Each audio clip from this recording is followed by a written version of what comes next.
The Canadian Press.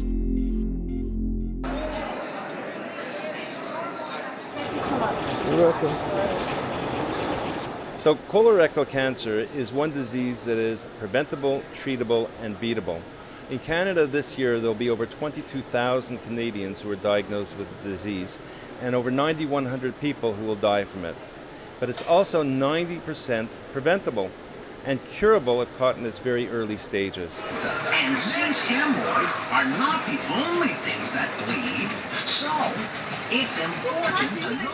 If you take a tour through our giant colon, you'll see all the diseases of the colon.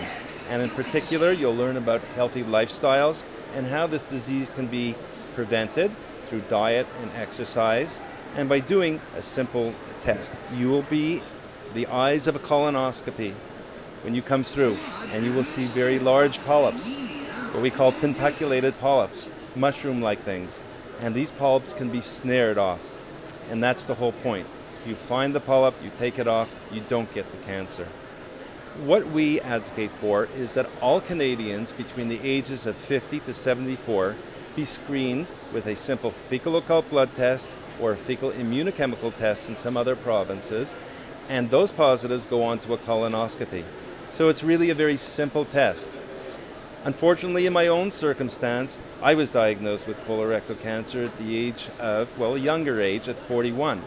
And I had signs and symptoms and ignored them for a while. So at that point, I really should have gone in for a diagnostic.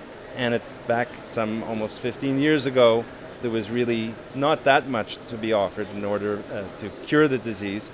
I actually had to have lots of surgeries and chemotherapies. And fortunately, for the last 6 or 7 years, I've had no evidence of the disease.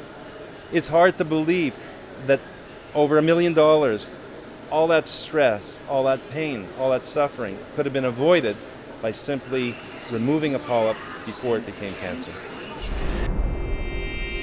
The Canadian Press.